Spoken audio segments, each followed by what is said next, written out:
Hi, it's KCCK's Culture Crawl. I'm Dennis Green, and my guests today are artists Jack Hayes and Sam Weis. Welcome to you both. Hi. Hi. Sam, you've been a guest on the show many times, and Jack, it's nice to meet you. Nice to meet you. You have a two-person, a duo show going on at Coe College right now. So, for those who are not familiar, and Jack, since I just met you, I'll let you start. Tell me a little bit about your art. Well, it's called non-objective, I suppose is the best description of it. It's very, very abstract. I try to keep any representation out of it, which is a challenge for me because I used to be a draftsman and illustrator, and it was very hard to get into this type of painting for me. So if I can make it work, it's a real joy. So it's very... it's out there, it's all process and. So you say you try and keep actual representation out of it. So I try. Yeah. Sometimes it'll creep in. Nope. That looks like something. You got to get rid of that. But I've learned to let it be, or it'll just ruin everything. Just have to finish it. So since you are trying to stay away from accurate, for want of a better word, representation. Where does your mind go when you are? Good question. When you're getting that inspiration. Mm-hmm. It's I don't really know. If I knew that, I could probably sell the formula. But it's me dredging things up in a sort of a state of mind where I forget to drink water. Forget to eat, forget what time it is completely, whatever you call that. But that's the kind of process I have to go through. Once I get working, once I get in the groove, I have to stay there. And then I'll find myself exhausted on some level when I finally stop to look at the painting, whether it's done or not. And sometimes it is a struggle. It's almost like sometimes it's almost like you're fighting with the painting. And I think you can relate to that. I understand that. Yeah. What about use of color? Oh, I love to use color. I love to use saturated colors whenever I can get them. And, trying to make those work together, that's also a struggle. I like lots of deep colors. I rarely use light colors, but I do, I guess, occasionally, just to force myself to do something that is a bigger challenge. And the use of color, it's an old habit. It's an old practice by all the old color field painters. I just love color. Some I love more than others. It's a little obvious from the show, I guess. And Sam, your work is wide variety, but you're a little bit on the opposite spectrum because this is your work in this exhibit is portraits. Yeah, I had planned how I would address this. I knew this would come up because I was pretty much a non-objective abstract painter for a long time, and I'm fairly restless and curious. So I've had friends say, you really need to start sticking to a certain kind of style. I said, yeah, I'm doing that. No, I'm not doing that. and not today or any other day. So the portrait thing came about. I was doing a couple of commissions, and I thought, I kind of like this, but I don't want it to be too realistic. So the series of portraits that are hanging at Coe right now, 3 of them are works on paper, acrylic on watercolor paper. And those are more, I think, a little easier accessible. And the other ones are each figure is wearing like this giant oversized coat. And underneath, the person is probably thin as a rail, but the coat is gigantic. And I thought, this is really fun. And and I don't know what it's saying. Maybe it's saying everybody I know needs to diet. I don't know. But it was really, the coats all have things in them. Like one of the paintings is an artist friend of mine up in the Pacific Northwest, and she used to do these little figures of rotund women. They're like glob, glob, glob. And it was gorgeous because it's just these little tiny figures. And I painted them in her coat in this painting. And it's really fun because you don't know what you're going to encounter when you look at these. The background is quite reminiscent on these portraits of Klimt because it's a lot of gold, and I'm deep into that. We're going to be here a while. I like this. And different shades of gold, mixing it with blues and greens and yellows, and no particular things that are formed in the mind as, not perceived as, concrete things in the background, but rather just rectangles going in different directions. And I like the way it's shaping up. And the face is pretty realistic, although it's flat color field. It's not like you're not going to get a lot of shading and that sort of thing. And these paintings are at, you said mentioned at Coe. They're at Coe. They're at Coe. In the library? Yeah, in the Sinclair Auditorium. We're in the Marvin Cone Gallery. Oh, okay. So, right off the stage area there. Oh, nice. Before you come in the lobby and take a left. Right. And no, left. Oh dear, we knew it was going to be like this. Just make a turn. Yeah, but you'll get there. You'll get there eventually. You'll hear the noise. But you come in the door, and Jack's works are on that wall that you see right away, and you get sucked right in with those. It's fantastic. And then you turn around and you go, ah! And there are other people staring at you. The people in their big coats. Yeah. And it's the other thing I like about this. Somebody asked me that. They say, "Oh, do you know any of these people?" And 3 of the portraits are of my ex. And this is. Oh dear. And the rest of them are either dear friends or relatives. And it's kind of nice to have good-looking friends and relatives to paint.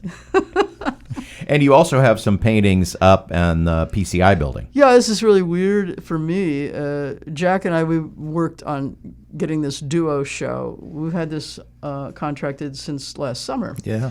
And meanwhile, not much is going on. Then all of a sudden, everything's happening. At the same time we got this show, I got a show for 7 paintings over at PCI. And in the lobby, that beautiful skylit lobby. It's just a nice place to sit, and it's nice lighting for the paintings. Natural light is always very fun. Yeah.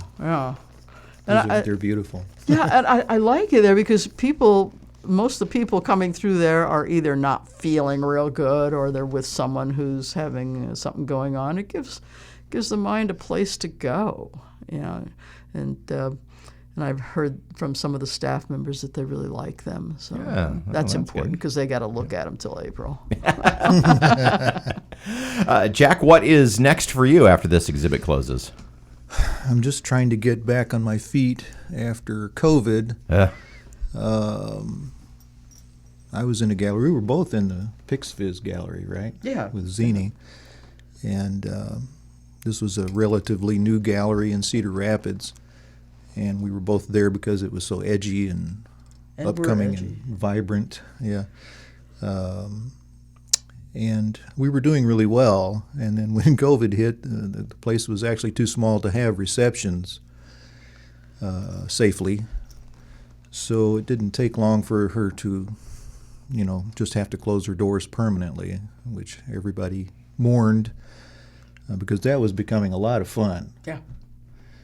And I think she could have done really, really well there. But, as most businesses, I think you have to stay in place for a few years or more to really make it.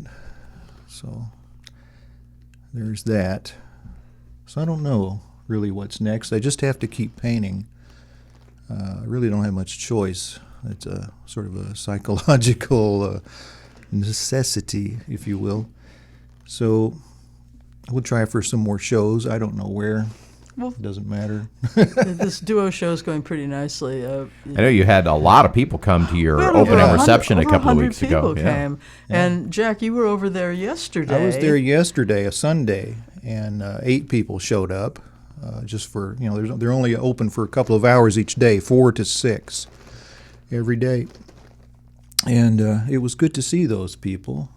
And it was, there was a lot of interest, and maybe not a large crowd, but, You said the student docent said that Sundays are usually pretty dead. Yeah, usually pretty quiet, but not yesterday. Oh, nice. Sam, since you've been a guest in the past on the Culture Crawl for different things, because you're also a musician and an author. Your book just got picked up. It's picked up by a publisher. It's going to be released in a few weeks. Yeah, March 9th. You can pre-order on Amazon now. Yeah, what's it called? What's it called? It was. I know because I have an advanced copy. Let me look at my notes here. It's called Abstraction, and it was self-published. I self-published it in 2015 on the recommendation of a literary agent. She said, "Look, this is kind of an interesting book, and it's not what we're looking for, or anybody else for that matter." And so she said, "Put it out there." I said, "That's sort of self-serving." She goes, "Yeah, what's wrong with that?" I said, yeah, good point.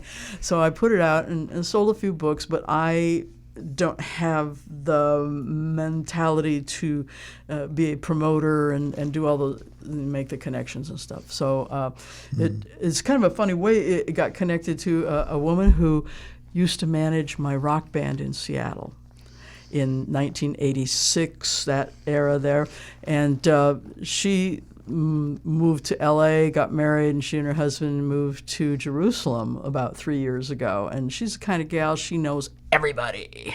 So she met this woman who, she and her husband have a small publishing company. And she gave her self-published copy of the book, and they liked it a lot. So they said, "Yeah, we want to publish this." So that's what we're doing. And since everything can be done electronically, it doesn't matter. Here I am on the edge of a cornfield, literally, and she's just outside of Jerusalem. It's like, this is really exciting. It's very exciting, yeah. And speaking of music, you also have a concert coming up. Yeah.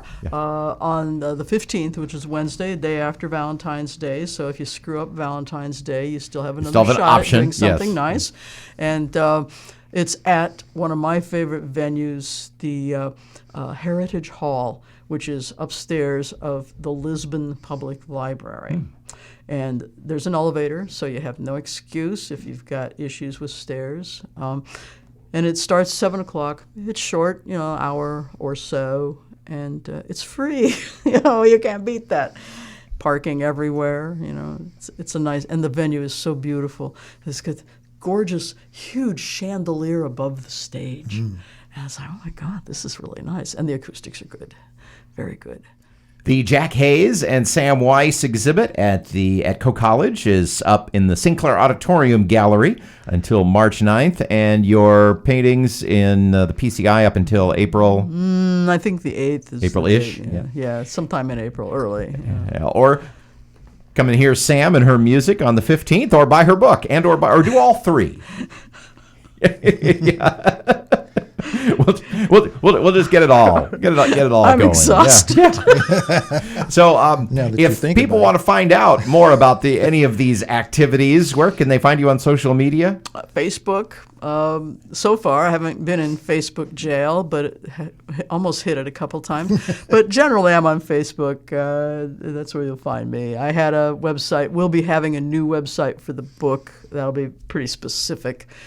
But, call me up, Jack, you on social media? Can people contact you there? Yeah, Jack Hayes Art on Facebook, and I have a website, which is also Jack Hayes Art, and that's pretty much it. I try to be on Instagram, but I haven't figured that out very well yet. The artist can't find anything to put on Instagram. Go figure. I got a few things on there, but I would just say, if you can get to the Coe exhibit, because. Just I personally, well, of course, I like my own work. Why wouldn't I? But Jack's paintings, they just suck you right in. It's incredible. It reminds me of, some of the stuff reminds me of what I envisioned when I wrote the book.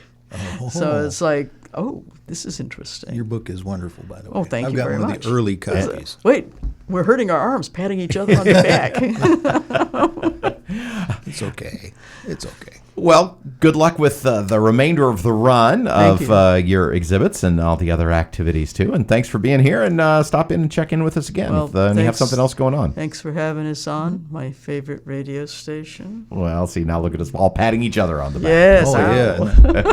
It's like, somebody really clever once said that all paintings aspire to the condition of music. Yeah. So, yeah, this is the right place for us to be. Yeah. True. True enough. Thank you, Dennis. Thank you both for being here. Sure. You can hear the Culture Crawl live on the radio many weekdays at 10:30, or download the podcast, watch or listen on your own schedule at kcck.org/culture, or using your favorite podcast player. I'm Dennis Green, and I'll talk to you later.